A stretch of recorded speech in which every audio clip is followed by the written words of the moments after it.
¿Qué estímulos activan esa producción de insulina? Entonces, no solamente, lo decía ahorita, no solamente esa cantidad, esa glicemia o ese nivel de glucosa en la sangre lo activan, sino que también se activa por el aumento de ácidos grasos en la sangre, también por el aumento de aminoácidos. Entonces, cuando cualquiera de esos componentes o una cantidad grande de proteínas o de ácidos grasos o de glucosa está en sangre, activan la insulina.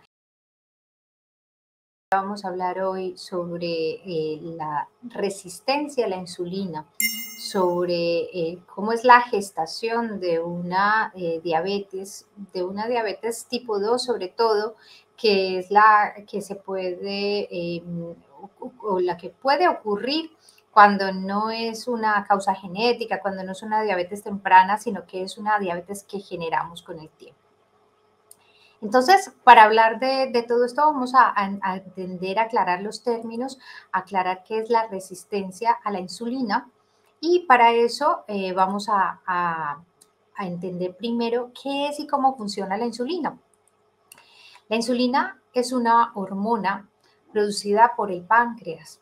Esta hormona no es la única que produce el páncreas. El páncreas tiene varias misiones, varias funciones. Una de estas es la regulación de la glucosa, la regulación de la glicemia, pero no solamente esa es su función. A ver, la insulina no se produce solamente para que la glicemia baje, para que el azúcar de nuestra sangre baje, no. La intención de que esa azúcar en la sangre baje, y más bien el mecanismo por el cual baja ese azúcar en la sangre, que lo que es una consecuencia. Es lo que medimos en la sangre en una analítica, pero no es ese el propósito. ¿Qué es el propósito? El propósito es coger las moléculas de glucosa y que es la carga energética, lo que más disponible está para producir energía para nosotros, para nuestro cuerpo. Entonces, esa insulina producida por el páncreas coge esas moléculas y las lleva a las células para que allí produzcan su función, que es producir energía, activar la energía en las células. Y la central energética de las células es la mitocondria. Así que ese alimento para la mitocondria, ese alimento para las células va a ser esa glucosa que viene de la sangre y que a la sangre llega a través de la alimentación, a través de los alimentos. Pero claro, los alimentos que producen a través de los cuales se produce esa glucosa, esa glicemia que medimos en la sangre, no son solamente el azúcar. Y esto es sumamente importante, porque si hablamos de insulina no estamos hablando solamente del azúcar. Yo cuando les pregunto a los pacientes en consulta si consumen azúcar o si consumen cosas con muchos carbohidratos o mucho azúcar, me dicen, no, yo azúcar no como, porque yo le dejé de echar azúcar al café hace mucho tiempo. Y resulta que esas cucharitas o esos cuadritos de azúcar que le echamos al café o que le podemos echar a una infusión o a un zumo no son la única fuente de azúcar que activa la insulina. Esa insulina se activa por la detección de glucosa en la sangre, pero esa glucosa proviene de muchísimas fuentes diferentes, o sea, son esas fuentes de carbohidratos. Y cuando estamos hablando de carbohidratos, hidratos de carbono, estamos hablando de mucho más que del simple azúcar blanco, estamos hablando de azúcar presente en muchos alimentos como almidones, y almidones que están presentes en alimentos que son cereales, que son también frutas. La fuente de azúcar que está en las frutas es muy importante tenerla en cuenta cuando hablamos de insulina y de páncreas. ¿Qué hace esa insulina entonces? Esa insulina coge esas moléculas y las lleva y las va a guardar, las va a llevar a las células. Principalmente las lleva a las células de los músculos, las lleva a las células, a células hepáticas también, y allá en el músculo y en el hígado cumplen funciones muy importantes. En el músculo, por supuesto, proveernos de energía, ir a esas células musculares, activar por mecanismos bioquímicos supremamente complejos la mitocondria para que esa mitocondria esté produciendo energía y esa energía se convierta en ¿qué? En capacidad de movernos, en capacidad de caminar, en capacidad de hacer ejercicio sin cansarnos, sin desgastarnos, sin fatigarnos.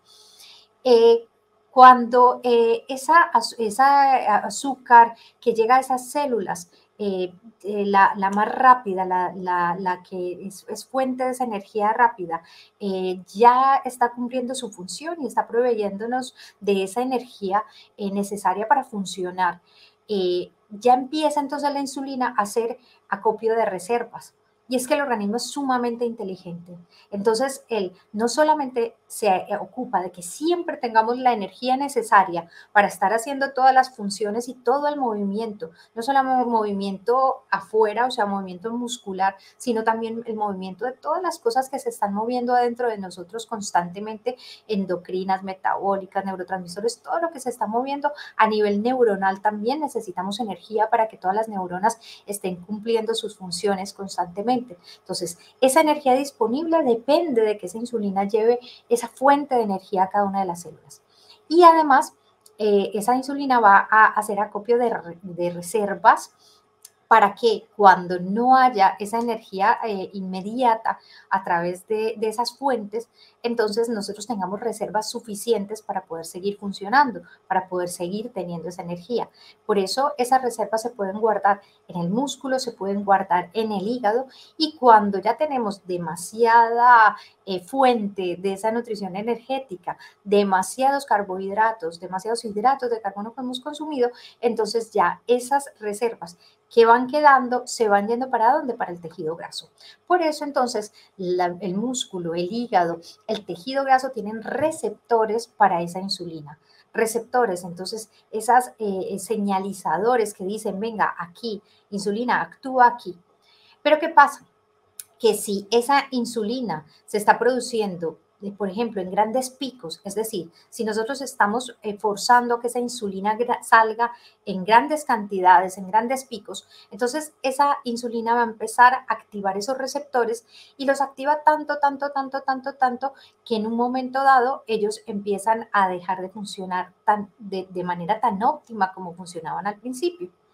Esa es la razón por la cual cuando nosotros somos pequeños podemos comer grandes cantidades de carbohidratos. Entonces nos comemos el helado, nos comemos todos los postres, nos comemos un montón de pastelitos, de chocolates, de cosas y los toleramos muy bien. En general los toleramos muy bien, parece que eso funcionará de por vida maravilloso, pero llegará un momento en que esos estímulos tan agresivos, porque un alimento puede estimular, y ahora lo vamos a ver, ahora lo vamos a entender mejor y más pequeño, puede estimular muchísimo esa salida de insulina del páncreas y entonces esos picos tan grandes van a hacer que esos receptores empiecen a dejar de estar sensibles, dejen de responder de manera óptima entonces a esa insulina para hacer su función, entrar esa carga energética adentro de la célula para que pueda cumplir sus funciones.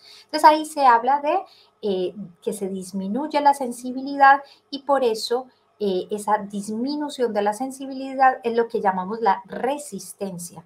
Nos resistimos, esos receptores ya se resisten a actuar, a trabajar igual que antes y ya no es tan eficaz ese guardado de reservas en las células y esa activación también de energía y lo que va a hacer es exceso de glucosa que no se está guardando en el músculo, que no se está guardando en el hígado, que no está actuando adecuadamente en ese tipo de células y en las células en donde estamos produciendo energía más rápida, entonces se va a ir a guardarse en la grasa, en el tejido adiposo.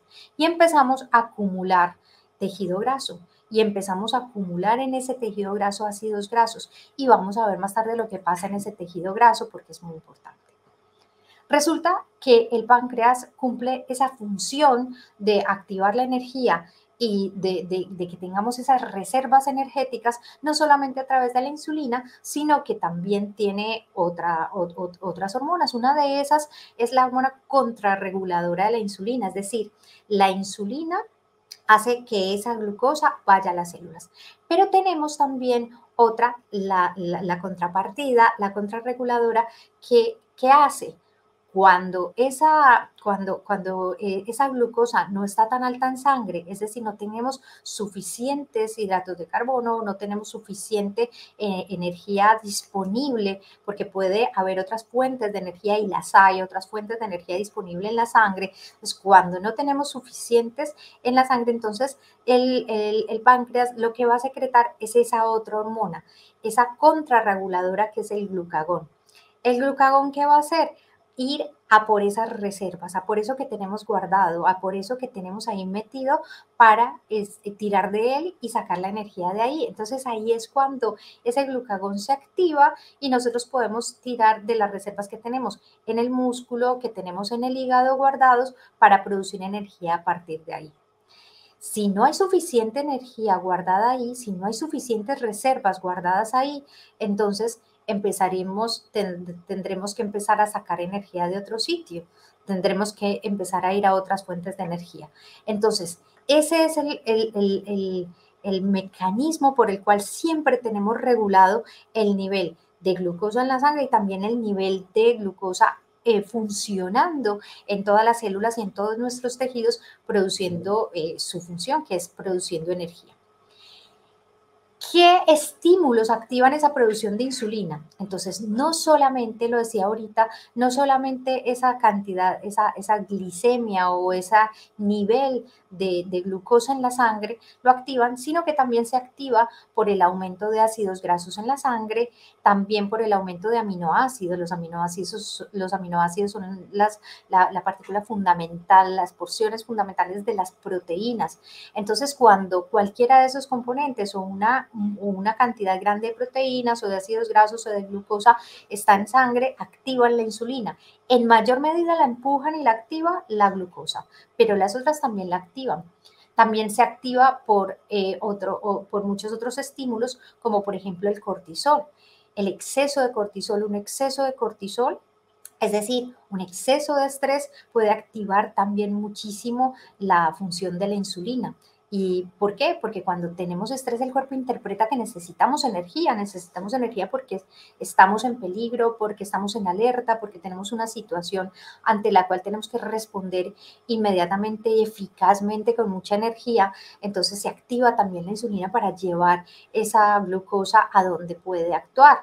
También algunos medicamentos, algunas cosas hacen que se active mucho esa insulina, mientras que la baja cantidad de azúcar en la sangre, la baja glicemia, el ayuno, moléculas como la somatostatina, los alfa-adrenérgicos, que son ciertos medicamentos, las leptinas, muchos otros estímulos pueden hacer que ese nivel o esa liberación de insulina baje. Entonces, ¿qué pasa? Cuando nosotros estamos ante una estimulación muy exagerada de la insulina, una estimulación de esa insulina, una producción de picos muy grandes de la insulina, las células de los músculos, de la grasa, del hígado, que son las que responden a ella, empiezan a no hacerlo, empiezan a no responder bien a ella y no se absorbe bien esa glucosa de la sangre. Eso lo podemos medir antes de que desemboque en una diabetes, porque estamos hablando de resistencia a la insulina, porque esto nos va a llevar a un estado que se llama la prediabetes, que ahora la vamos a ver, y puede llevarnos a la diabetes. Entonces, antes de que todo eso ocurra, ya estamos haciendo un proceso de resistencia a la insulina y la podemos medir, podemos darnos cuenta cuándo está pasando. ¿Cómo? Midiendo no solamente la glicemia, o sea, la glucosa en ayunas, sino midiendo también la insulina. Eso también lo podemos medir. En una analítica en la que se mida ese nivel de insulina, nosotros podemos saber si esa insulina está en un nivel normal o está en un nivel muy alto y podemos aún más hacer una cosa que le llamamos un índice. Un índice es una relacionar esa insulina con la glucosa tal y como la tenemos. Si nosotros relacionamos cuál es el nivel que tenemos de insulina con cuál es el nivel que tenemos de glucosa, y entonces nosotros hacemos una relación que es la insulina en ayunas sobre la glucosa en ayunas y se hace ese índice que se llama el índice OMA, multiplicamos la insulina en ayunas por la glicemia en ayunas y lo dividimos sobre 405, que es un valor que se ha sacado en base a muchos estudios, y entonces este índice OMA debe ser inferior a 3. Si nosotros tenemos un índice superior a 3, tenemos tendencia a una resistencia a la insulina. Y mucho más sencillo y orientador, aunque no tan preciso. Si nosotros vamos teniendo una insulina que va subiendo de 8, va haciéndose mayor a 8, ya vamos por el camino de la resistencia a la insulina. Esa insulina, nos dicen los laboratorios, tienen unos rangos mucho más amplios, mucho más permisivos, entonces pueden decir que está normal estando en 15 o estando incluso en 20, en algunos laboratorios lo dicen, pero nos está indicando que ya va generándose una resistencia. Porque ¿qué pasa? Cuando esas células dejan de responder, cuando esos receptores empiezan a responder menos o a no responder a esa insulina, la insulina, ¿qué va a hacer? O el páncreas, ¿qué va a hacer? Va a liberar más insulina, intentando que le respondan. Es como, háganme caso, es como, actúen, obedézcanme, háganme caso. Y entonces se produce más insulina y más insulina y más insulina, intentando esa respuesta que no llega, porque esas células cada vez responden menos, porque esos receptores cada vez están menos sensibles. Entonces esa insulina empieza a subir y eso nos va indicando esto. ¿Y en quiénes es interesante medir esto? Porque no en todos va a ser importante, pero sí va a ser más interesante medirlos en ciertas personas.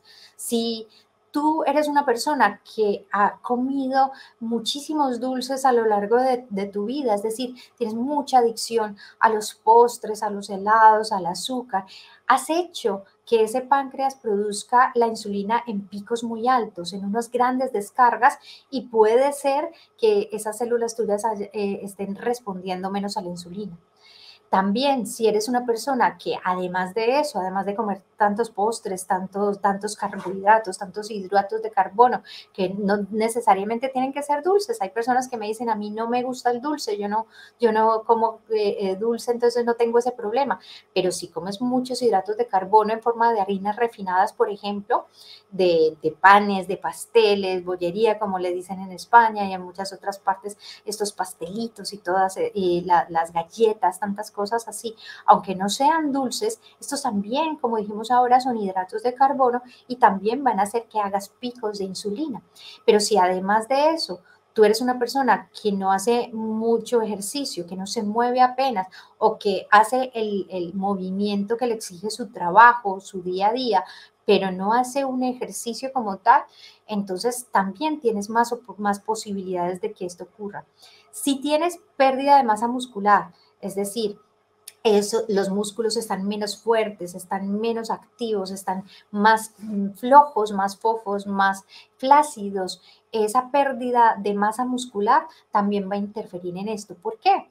Porque si tenemos menos masa muscular, tenemos menos células musculares que estén teniendo esos receptores que se activan con la insulina. Si tenemos menos receptores, pues estamos respondiendo menos a la insulina está intentando ahí que ese músculo le responda, pero tenemos menos músculo. Esa pérdida de masa muscular la vamos teniendo con la edad. Nosotros tenemos mucho más tono muscular cuando somos pequeños y vamos perdiendo cada vez tono muscular. Por tanto, una de las claves, que la vamos a recordar más tarde, pero una de las claves para evitar esta resistencia a la insulina y desembocar en una diabetes es trabajar por tener una masa muscular conservada, por conservar y aumentar nuestra masa muscular. Esto no es una tarea solo de quienes les guste el fisicoculturismo, quienes les guste estar en las fotos bien marcados. No, esto es una tarea que nos interesa a todos, porque la masa muscular es importantísima metabólicamente, la masa muscular es metabólicamente activa y es muy importante en muchísimos procesos, en el mantenimiento de los huesos, en el mantenimiento, como estamos viendo, del funcionamiento del azúcar en la sangre. Entonces, importantísimo. Si tú eres una persona que tiene problemas inflamatorios, tiene inflamaciones digestivas, tiene enfermedades inflamatorias como las artritis, todas las itis son inflamaciones. Cualquier itis que tengas a repetición, eso nos está hablando de procesos hacen dentro del organismo y de todas esas respuestas celulares que vayas teniendo menos respuesta a la insulina. Como ya habíamos visto, el estrés por ese exceso de cortisol que se está produciendo constantemente, que hace que la insulina se produzca en mayor cantidad y que terminemos respondiendo menos a ella. Hay alteraciones en la flora bacteriana que pueden hacer que respondamos menos a la insulina. El sobrepeso, la obesidad, lo vamos a ver enseguida, como las células grasas hacen un juego muy importante con la insulina, una interacción muy importante con la insulina que genera también a la larga una resistencia a la insulina. La edad, cuando vamos avanzando en edad, cuando estamos cumpliendo más de 45 años, vamos disminuyendo esa capacidad de resistencia a la insulina, esa capacidad de adaptarnos a estar recibiendo grandes cargas de glucosa y de hidratos de carbono y también a la capacidad de adaptarnos también a periodos de descanso, de todo eso. Esa adaptación, esa capacidad de que el cuerpo responda rápido y bien y eficazmente a todos esos cambios metabólicos que hacemos, la va disminuyendo con los años y por eso tenemos nosotros que ser más eficaces con lo que hacemos en ese periodo de la vida. Factores hereditarios, si tenemos un abuelo, una abuela, tíos y padre o madre con diabetes, con problemas de regulación del azúcar, tenemos más posibilidades y más probabilidades y es importante entonces que vayamos revisando eso. La inactividad física, no solamente no hacer ejercicio como tal, sino el sedentarismo en que nuestro estilo de vida, nuestro estilo de trabajo sea muy sentado, muy quieto, también nos puede predisponer a eso. Pero ya hay también ya causas más patológicas, es decir, cuando tenemos enfermedades del tipo alteraciones tiroideas, cuando recibimos medicamentos como corticosteroides o glucocorticoides, algunos fármacos prescritos por el psiquiatra, algunos medicamentos para el VIH también generan resistencia a la insulina. Si tenemos un síndrome de Cushing, una alteración en las suprarrenales con el cortisol, acromegalias. Si tenemos apnea del sueño, muy importante, la apnea del sueño también por otros mecanismos puede generar o empeorar una resistencia a la insulina. La hipertensión, alteraciones en el colesterol, que son alteraciones también metabólicas. Una historia de diabetes gestacional, es decir, una mujer que durante el embarazo haya desarrollado una diabetes transitoria, que después del embarazo ya sus cifras de glucosa se estabilizaron, están muy bien. Pero ojo, es muy importante porque esta mujer ya tiene una cierta predisposición, entonces es importante cuidar con todas las medidas que vamos a ver enseguida y para así evitar que caigamos en una resistencia a la insulina o en una diabetes. Historias de enfermedades cardiovasculares, cardíacas, de accidentes cerebrovasculares o ictus también. Y esto es muy importante, el síndrome de ovario poliquístico. En el síndrome de ovario poliquístico es un síndrome muy ligado, absolutamente ligado a la resistencia a la insulina.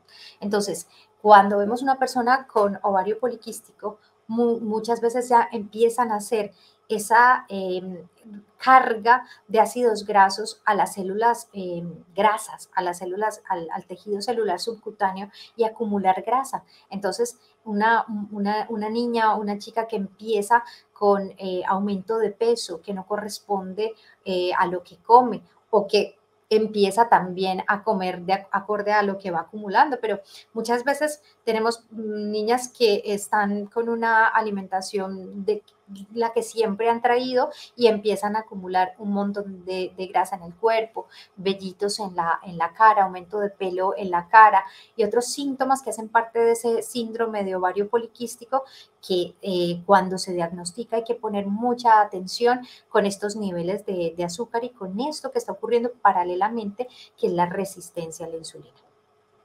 Un síndrome metabólico, que es Si tú tienes una hipertensión, una presión arterial alta, con unos niveles de colesterol que ya se están alterando y el perímetro abdominal, no importa que tengas las piernas delgaditas, los brazos delgaditos, que de cara seas delgado, pero si tienes un abdomen grande, esta es una de las causas más grandes de resistencia a la insulina también y de caer en diabetes.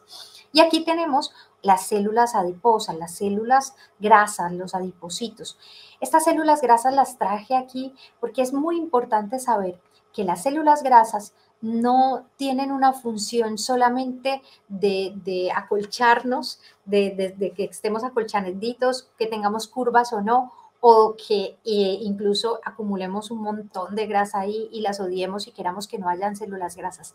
Las células grasas son importantísimas porque son fuente también de energía, esa reserva de energía que la insulina hace que se guarde ahí, también es porque generan calor, es una de las funciones de las células grasas. Hay un tipo de células grasas que son las encargadas de mantenernos calentitos, de que no perdamos todo el calor corporal, pero también tienen funciones metabólicas. Se ve que las células grasas, los adipocitos, son unos verdaderos órganos casi endocrinos, producen un montón de sustancias, de hormonas también, producen leptina para que nosotros paremos de comer cuando hay suficiente ácidos grasos en los adipocitos. Esa es una de las señales importantes que llegan al cerebro desde la célula grasa. Imagínense, la célula grasa manda un señalizador al cerebro para decir, no, no comas más, ya es suficiente. Entonces se te quita el hambre, se te quita el apetito para que no comas más porque ya hay suficiente ahí.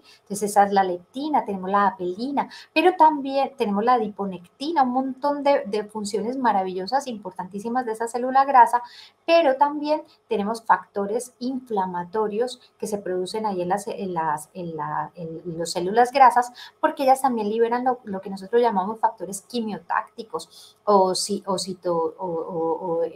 señales o señalizadores con las células inflamatorias o con las células del sistema inmunológico. Es decir, hay una conexión directa entre el sistema hormonal y el sistema y los adipocitos o las células grasas, y también entre los adipocitos y las células inmunes del sistema inmunológico. Entonces, nosotros tenemos producción directa de citoquinas, de esos marcadores o señalizadores hacia el sistema inflamatorio, que tienen un papel también muy importante en la inflamación y en una de las consecuencias grandes de este síndrome de resistencia a la insulina, además de la diabetes. Aquí tenemos las células grasas otra vez y tenemos un tipo de tejido adiposo en el que hay muchísimas celulitas grasitas, pero pequeñitas, o tenemos un tipo de tejido adiposo, de un tipo de obesidad o de acumulación de grasa en la que no se multiplican la cantidad de células grasas, sino que se crecen mucho las células grasas que hay. Entonces es una hipertrofia de los adipocitos o un crecimiento de esas células grasas que es mucho más delicado que el aumento en el número de adipocitos. Cuando tenemos unos adipocitos pequeñitos, pero muchos, muchos, muchos, no es tan grave lo que ocurre como cuando los tenemos hipertróficos y grandes. En la hipertrofia hay aumento de un montón de factores inflamatorios, de un montón de factores que promueven inflamación crónica de bajo grado, de la que cada vez se está hablando más en la medicina clásica y que ya hablamos hace mucho tiempo nosotros en la medicina funcional o en la medicina integrativa, porque es muy importante esa inflamación crónica de bajo grado, porque está en la génesis de muchísimas enfermedades autoinmunes y de muchísimos procesos inflamatorios y de padecimientos que tienen muchas personas. Esta gráfica nos muestra la relevancia y la relación que existe entre la adiposidad visceral, es decir, entre la acumulación de grasa visceral y la resistencia a la insulina. Porque esta hipertrofia que les mostraba hace un momentico de las células grasas se da muy, muy, muy especialmente en personas que tienen grasa visceral aumentada. Tenemos pacientes que son delgados, muy delgados, y aún siendo muy delgados tienen barriguita. Y esa barriguita está muy, muy localizada hacia la parte del hígado. Se suele guardar, ya lo sabemos, tenemos muchos receptores de insulina en el hígado, entonces se suelen guardar muchos depósitos en el hígado y podemos llegar a una patología incluso que se le llama el hígado graso, que eso no es simplemente que esté muy adornadito el hígado ahí con una capa de grasa, no, es una condición que como ya vimos, los adipocitos, esas células grasas que se van a depositar alrededor del hígado, están haciendo funciones inflamatorias, están haciendo interacciones con el aparato, con el sistema hormonal, con el sistema endocrino, entonces están ahí metiéndose en muchas cosas que van a ocurrir en el cuerpo. Entonces, podemos tener una acumulación de grasa visceral, esa barriguita no es sana, no es saludable, es la grasa más peligrosa, más delicada porque tiene más que ver con la resistencia a la insulina. Cuando nosotros tenemos entonces este proceso de resistencia a la insulina, podemos tenerla transitoriamente, es decir, podemos tener un periodo de la vida en que bajamos muchísimo el ejercicio o la actividad física, pues entramos a trabajar en un lugar nuevo y ya no tenemos tiempo, o tuvimos los niños, tenemos un periodo de crianza, un periodo de inactividad física relativa, claro, porque estamos haciendo actividad, pero de otro tipo, pero no hay un ejercicio físico como tal, o aumentamos mucho el consumo de hidratos de carbono, caímos en una depresión, empezamos a comernos todo el helado del mundo viendo la televisión, es decir, podemos tener un estado transitorio de picos de insulina en la que se genere una resistencia a la insulina transitoria. Pero si esa resistencia a la insulina sigue, continúa, es un proceso que va continuo, podemos llegar a un estado antes de la diabetes, que es la prediabetes. Ahí ya los niveles de glucosa en sangre se empiezan a ver afectados, antes no. En la resistencia a la insulina nos hacen la glucosa en ayunas y está perfecto todo. Entonces decimos, maravilloso, estamos súper sanos, tenemos la glucosa muy bien, pero no. Cuando ya lo estamos viendo que detrás está la insulina y detrás están las alteraciones en la insulina. Pero ya en la prediabetes ya sí se empiezan a alterar esos valores en la glucosa, no tanto como para decirnos tienes una diabetes, pero sí se empiezan a alterar. Es tan preocupante como que aproximadamente 1 de cada 3 adultos en Estados Unidos tienen prediabetes. ¿Y por qué hacemos referencia a Estados Unidos? Es un lugar, es un sitio en el que se ha estudiado mucho estos fenómenos de síndrome metabólico, de diabetes, de todos estos procesos por la cantidad de comida industrializada que se consume, por la cantidad de hidratos de carbono que se consume allá, que ha hecho que se dispare infinitamente el sobrepeso, la obesidad y por supuesto la diabetes. Ya vemos que el tejido graso está íntimamente ligado a lo que es la insulina, a lo que es la regulación del azúcar, y vemos entonces esa relación entre aumento del tejido graso, aumento de esa grasa y esa resistencia a la insulina.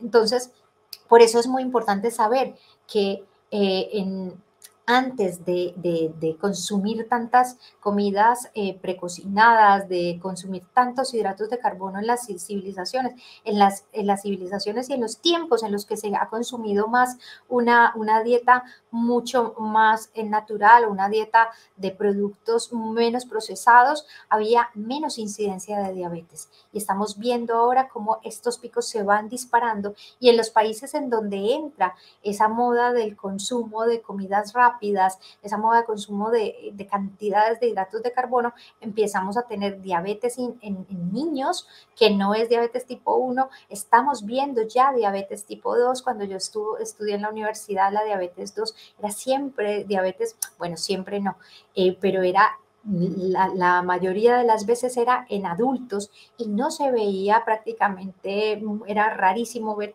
una diabetes tipo 2 en niños, de hecho se le diagnosticaba como diabetes tipo 1, pero ahora se está viendo cada vez más diabetes tipo 2, es decir, esa causada por esta resistencia a la insulina, no porque de fábrica o por genética tengamos anticuerpos contra la insulina o porque hagamos muy pocas células beta en el páncreas que produzcan insulina, sino porque esa insulina la teníamos, pero no está funcionando óptimamente, no está pudiendo funcionar óptimamente, o sus niveles bajaron, cayeron, porque de tanto empujar, intentar empujar esa función, ya empezaron a bajar esos niveles de insulina.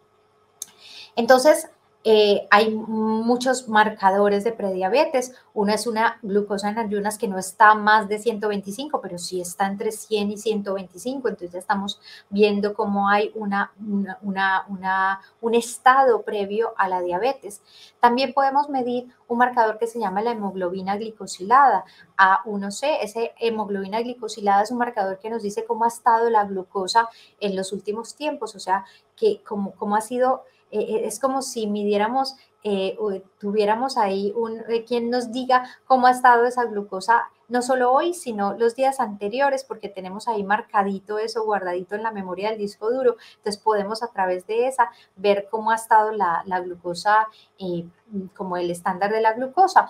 Entonces, una que suba de 5,7 ya nos parece sospechosa de que estamos en un estado de prediabetes. Y también podemos hacer pruebas de tolerancia a la glucosa, o sea, podemos dar cargas de glucosa y ver cómo se comporta la glucemia, si sube o si baja y estar mucho más alta de lo normal y encontrar eso. Hasta un 50% de probabilidades de desarrollar diabetes en los siguientes 5 a 10 años tenemos si tenemos unas cifras como esta y van apareciendo esos indicios en las analíticas o en los exámenes de sangre. Entonces, aquí vemos nuevamente cómo ese tejido graso no solamente es guardador de grasas per se sin ninguna otra función que antiestética o estética, no, ese tejido graso activa factores inflamatorios como ya hemos visto, y aquí lo que vemos es como esos factores inflamatorios, esa inflamación sistémica nos causa permeabilidad intestinal, nos causa alteraciones en el metabolismo del colesterol, en esa misma resistencia a la insulina, los músculos van a captar menos glucosa y si tienen menos glucosa vamos a tener menos fuerza para hacer cualquier tipo de esfuerzo físico. Imagínense que tenemos que correr explosivamente porque estamos en peligro, porque un ser querido está en peligro, entonces salimos corriendo, pero no tenemos esa fuerza para salir corriendo porque esos músculos no tienen esa reserva que necesitan, ese glucógeno que es el que nos permite hacer esas embates, esas cargas explosivas, esos ejercicios explosivos cuando necesitemos. Entonces, aquí más de lo mismo, esa inflamación de bajo grado. Ahora vamos a ver qué podemos hacer en esto, en este tiempo que nos queda, cuál es la solución que hacer. Entonces, ya lo vamos imaginando por lo que lo causa, qué es lo que tenemos que hacer. Pero entonces, en esas medidas dietarias, no solamente es comer poquitos dulces. Ay, no, yo es que lo que voy a hacer entonces para no terminar en diabetes, como yo tengo herencia o como tengo probabilidades, entonces es comer menos dulces y entonces en lugar de comerme un helado todos los días o comerme el postre todos los días, el postre que me traen con la comida todos los días, pues me lo voy a comer, me voy a comer una fruta. O me voy a comer el postre día sí, día no. No, no es reducir la cantidad, es también darnos cuenta de la calidad de hidratos de carbono, de la calidad de fuentes de energía que estamos consumiendo. Y para eso tenemos que tener en cuenta el índice glucémico, que es la cantidad de azúcar, o sea, cuánto de verdad, cuánta glucosa puede tener un alimento por sí mismo, que lo puede tener una verdura, que lo puede tener una fruta, que lo tienen, por supuesto, los alimentos procesados y todo eso. Entonces, si ya lo grande nos lo imaginamos, quitamos los procesados, quitamos las harinas refinadas, quitamos el azúcar y los grandes endulzantes, porque no solo el azúcar, la panela tiene esto, un índice glucémico muy alto, la miel tiene un índice glucémico muy alto, es esa velocidad con la que esos alimentos aumentan la glucosa en la sangre. Si la glucosa en la sangre se aumenta muy rápido, esa insulina va a salir rapidísimo y va a ser un disparo altísimo, entonces vamos a tener un pico de insulina y vamos a tener estos problemas que hemos visto. Índices glucémicos, hay alimentos con índice glucémico bajo, medio o alto. Y esas tablas las podemos encontrar y podemos empezar a descubrir cosas más pequeñitas sobre los alimentos. A ver, estoy comiendo sano, creo que estoy comiendo sano, pero esos alimentos, aunque sea una fruta, aunque sea lo que estoy comiendo, son de índice glucémico alto y yo tengo gran tendencia a la diabetes o ya estoy haciendo una resistencia a la insulina, a mí aunque sea una fruta, pero que tenga un índice glucémico alto, no me conviene hacerla en cualquier momento del día, ni me conviene hacerlo en cualquier momento de la vida. Y Hay otro factor que se llama la carga glucémica, que entonces no es solamente cuánto azúcar tienen los alimentos, sino la carga es ya relativa a los gramos de ese alimento.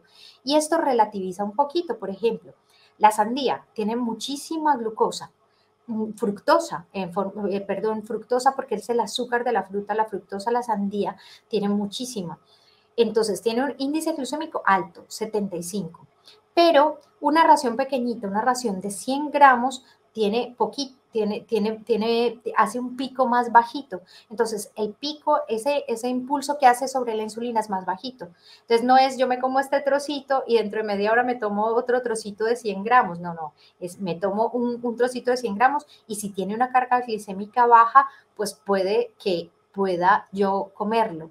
Pero entonces jugamos con ese índice glucémico y esa carga glucémica para recomendar en nuestros centros, en la clínica, nuestras nutricionistas recomiendan esos alimentos que tienen entre índice y carga glucémica un buen balance para que tú los puedas consumir, para que sepas a qué horas es mejor consumirlos, en qué momentos del día y de tu actividad física es mejor consumirlos, porque tenemos cargas bajas, medias y altas también. Y tenemos también alimentos que son sensibilizadores a la insulina, es decir, que hacen que esa insulina trabaje mejor en los receptores de las células. Aumentan esa sensibilidad a la insulina.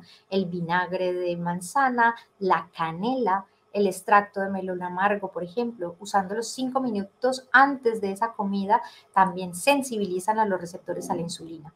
También el cromo como el oligoelemento, la berberina, el ácido alfa-lipoico, un ácido maravilloso.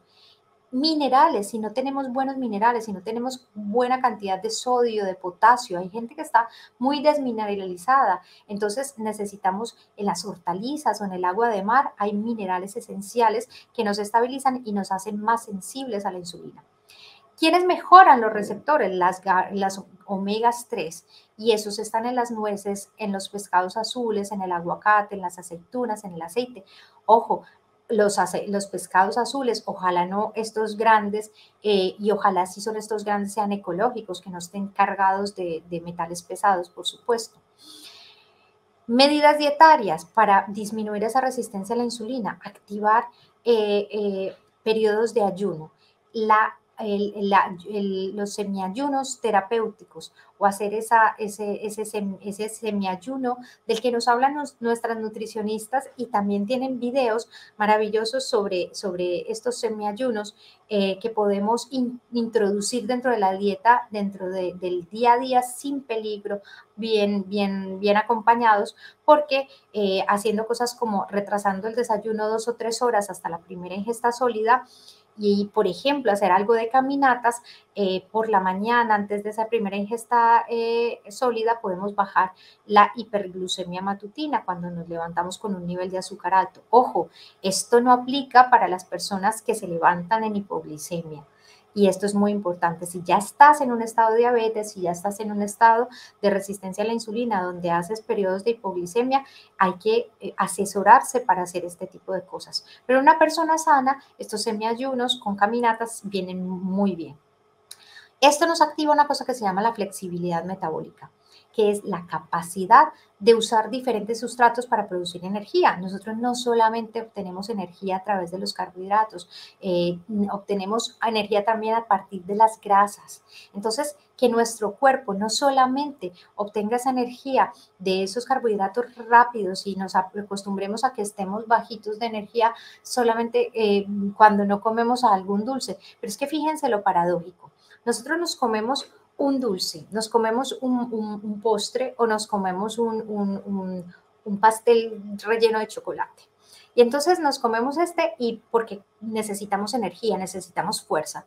Nos comemos eso, pero la insulina sale y hay, inmediatamente como esto entra a la sangre, esa glucosa rapidísimo, la insulina también sale rapidísimo y lo que sucede es que en un tiempito de una media hora más o menos, esa insulina ya se ha llevado eso a los tejidos y a los órganos y entonces ya esa glucosa no está en sangre, tenemos el azúcar bajita en la sangre. ¿Qué pasa? Que nos sentimos con hambre rapidísimo, que nos sentimos mareados, que nos sentimos débiles y entonces, ¿qué queremos? Más dulce, más hidratos. Entonces, esa es la trampa de esos grandes cargas de glucosa, de esos grandes índices y cargas glucémicas, que entonces vamos a hacer esos picos de insulina y también nos vamos a sentir con hipoglicemias.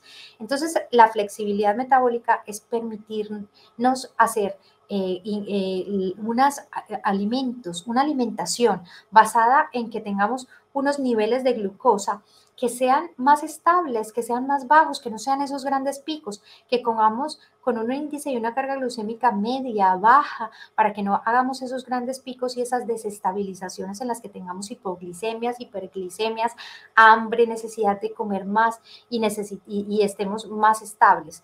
Pero también que tengamos periodos de ayuno. El hambre es muy importante porque es que si nosotros no tenemos periodos de descanso en los que no estemos cargando de glucosa la sangre y el organismo, entonces esas reservas que tenemos no van a usarse nunca y no vamos a aprender a usarlas. Y esas reservas, por ejemplo, que tenemos en la grasa no se van a usar nunca y no quemamos grasa. Entonces, si no tenemos suficiente flexibilidad metabólica, aunque comamos bien, aunque hagamos dietas, por ejemplo, hagamos dietas restrictivas y no bajemos peso. No bajamos peso muchas veces porque ya tenemos esa resistencia a la insulina, porque hemos hecho que nuestro cuerpo no tenga flexibilidad metabólica para gastar grasas, entonces él no tira de las grasas y no bajamos. Y hacemos la dieta y nada que bajamos porque no se queman grasas, porque no se usan esas grasas como fuente de energía, porque el cuerpo no sabe hacerlo. Entonces, no hacemos esto que se llama autofagia, que es utilizar esas propias reservas de la grasa, comernos a nosotros mismos, es el término literal, pero feo, autofagia, pero es utilizar esas reservas que están en nuestras células para la energía. Entonces, si nosotros hiciéramos una primera comida mucho más con una proteína, más una grasa saludable que nos permita continuar esa autofagia, esas grasas saludables, el huevo, el aguacate, pescados azules ecológicos o de los pequeños, aceite de oliva, nueces. Entonces, esas nos van a permitir también tener eso para bajar la inflamación crónica, porque ya vimos, a más grasa, más factores inflamatorios, más inflamación crónica a bajo grado, que está asociada a esta resistencia a la insulina. Tenemos el jengibre, la cúrcuma, la pimienta, algunas enzimas, todos estos que ayudan a que disminuya esa inflamación crónica. Por supuesto, el ejercicio, ya lo hemos dicho, no solamente el ejercicio aeróbico, no creamos que que es solamente importante quemar grasa con ejercicio aeróbico. Es importante construir y mantener el músculo, ya lo vimos, para que esa insulina funcione bien y tengamos buenas reservas y tengamos también una protección de muchísimas cosas con ejercicio de tipo anaeróbico, es decir, con resistencia, pilates, pesas pequeñas, quien pueda con más peso, pero con pesas cuidados, que no tengamos peligro, pero que estemos generando resistencia al cuerpo para que esos músculos se hipertrofien y utilicemos esas fuentes de energía también en el músculo. Y también muy importante el descanso, porque tenemos también personas que hacen exceso de ejercicio y empiezan a no responder a la insulina porque por ese exceso de ejercicio tienen exceso de cortisol y como ya vimos eso tampoco funciona. Entonces necesitamos también en esas personas que hacen exceso de ejercicio, unos entrenamientos larguísimos, los 7 días a la semana, también necesitamos periodos de descanso para que esa insulina no deje de funcionar óptimamente. Y la microbiota, también hay medidas para mejorar la microbiota que nos van a ayudar a que respondamos mejor a la insulina. Por supuesto, si hay un ovario poliquístico, hay que trabajar en todas estas medidas porque una de las cosas importantes y bonitas y buenas es que con todas estas medidas podemos incluso ir revirtiendo una inflamación crónica de bajo grado que se manifiesta en cualquier enfermedad, en enfermedades autoinmunes, enfermedades inflamatorias e incluso un ovario poliquístico. Entonces, la resistencia a la insulina se puede prevenir. La resistencia a la insulina necesitamos prevenirla, evitarla y por supuesto, si evitamos esa resistencia a la insulina, vamos a evitar caer en una diabetes mellitus tipo 2 que ya vimos, que es también esa falta de respuesta de las células a la insulina de tal manera que ya los niveles de glucosa se mantengan altos en sangre porque no podemos meterla en ningún sitio porque ya no funcionan esos mecanismos. Entonces, todo esto lo podemos prevenir y a eso apuntamos en la clínica de medicina integrativa y con la medicina integrativa apuntamos mucho a la prevención primaria si no has desarrollado una enfermedad, a la prevención secundaria si ya la has desarrollado, pero puedes mejorarla y evitar caer nuevamente o evitar caer en fases mayores o en enfermedades mayores. Muchas gracias.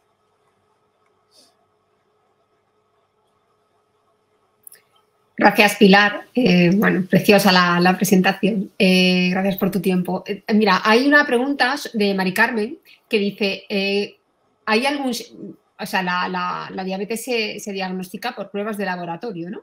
Pero ¿hay algún síntoma específico que nos puede hacer sospechar que tenemos prediabetes? Sin ir a algún analítico o a pruebas de Sí, a glucosa ver, en sangre. los clásicos síntomas de la diabetes y que se manifiestan a veces también en la fase de prediabetes es la polidipsia, es decir, exagerada sed, cuando empezamos a necesitar beber y beber mucha agua, cuando empezamos a la par de eso a orinar más de lo normal. Esos son unos de los síntomas más importantes y más marcados de la diabetes.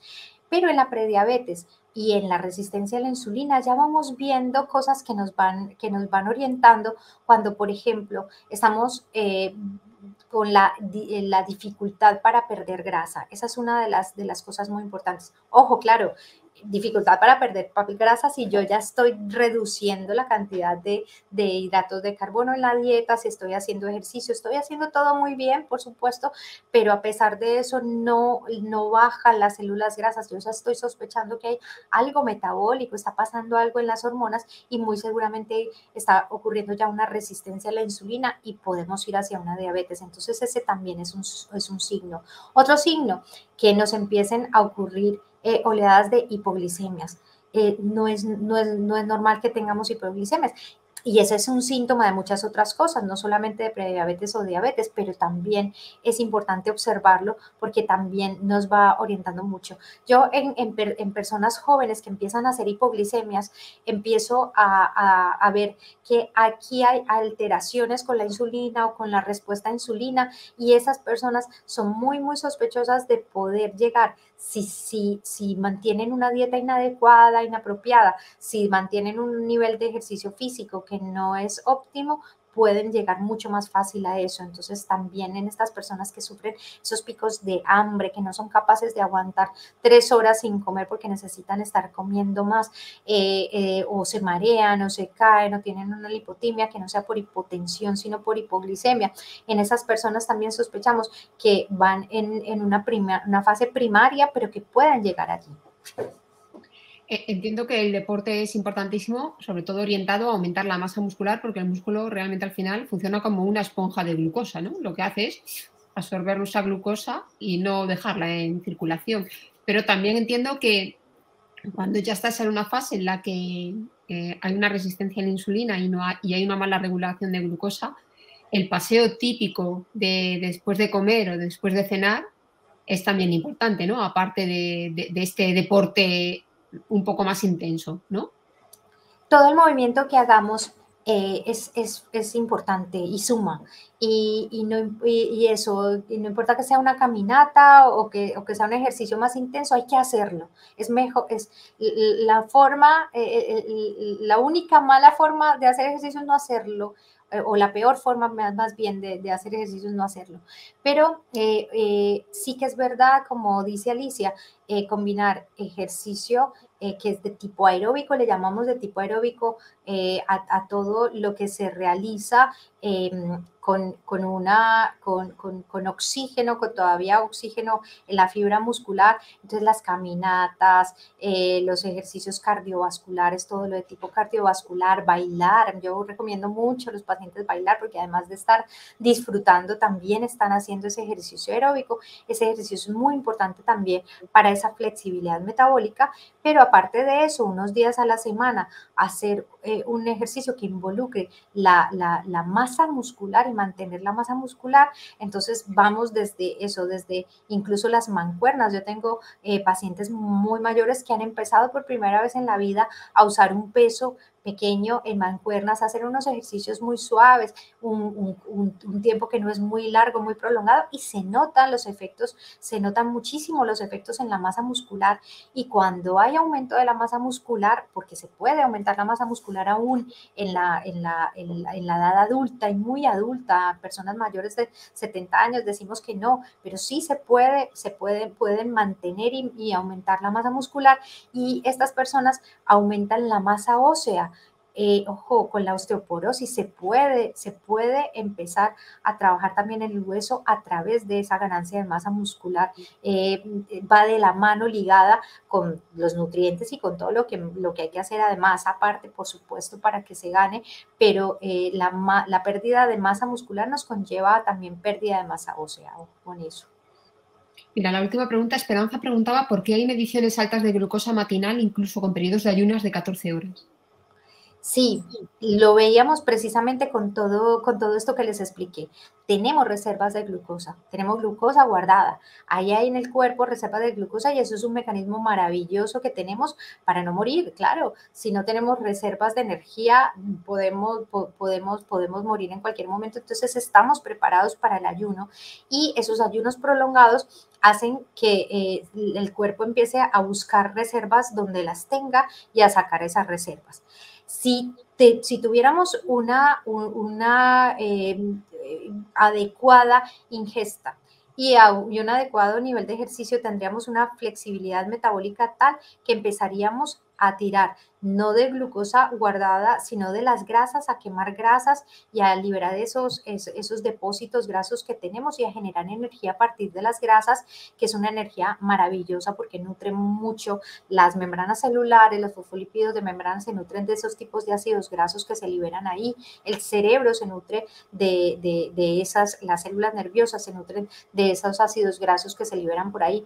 Pero si no tenemos todavía bien conseguido ese flexibilidad metabólica, ese metabolismo adecuado, podemos empezar a sacar glucógeno del hígado, por ejemplo, y a que se suba la glicemia desde ese glucógeno hepático. La manera de corregir esto, la mejor manera de mejorar esto, de que no tengamos hiperglicemias en ayuno, es empezar a hacer las cosas, o sea, en la medida que lo vayamos haciendo, combinando esos semiayunos terapéuticos, esos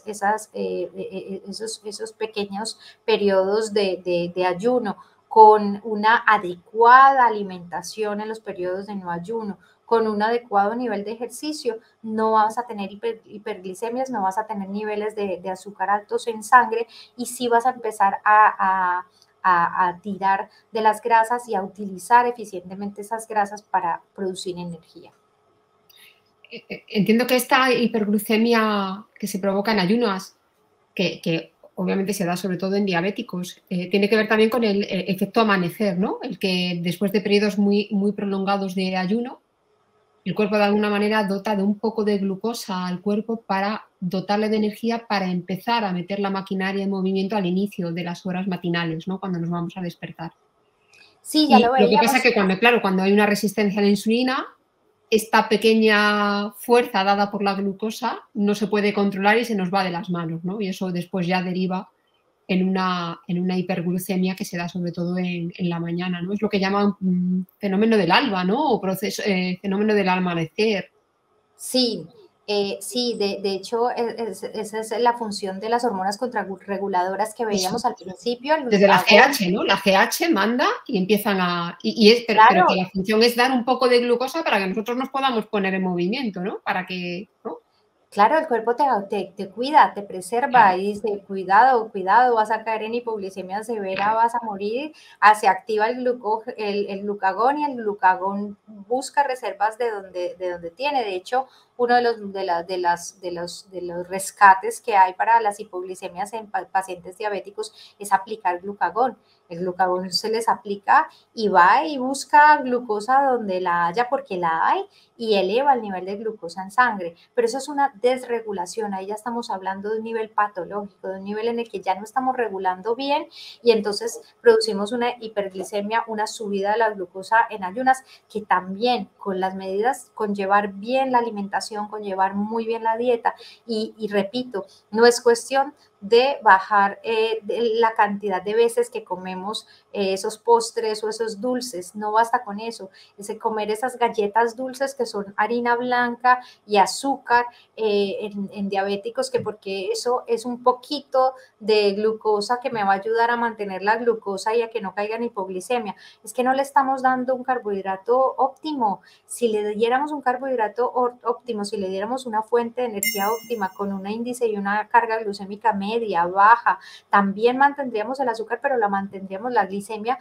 pero la mantendríamos sostenida en el tiempo. No haríamos ese empujón que después le va a obligar a aplicarse más insulina si se aplica insulina o a tener que a tener una sensación de hipoglicemia después. Entonces, la solución es encontrar esos mejores alimentos, encontrar esas mejores cosas que nos mantengan los niveles de energía más estables para que no haya esas necesidades como esta, que es un fenómeno patológico totalmente, de ir a por las reservas, sacar unas reservas y subir la glucosa exageradamente en el alba, en la mañana, porque eso nos está hablando de un mal control del azúcar.